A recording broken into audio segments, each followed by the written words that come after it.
Home Office v. Dorset Yacht Co Ltd, 1970.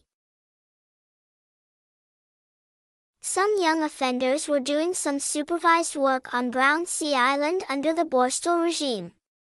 One night the Borstal officers retired for the evening, leaving the boys unsupervised. 7 of them escaped and stole a boat which collided with a yacht owned by the claimant.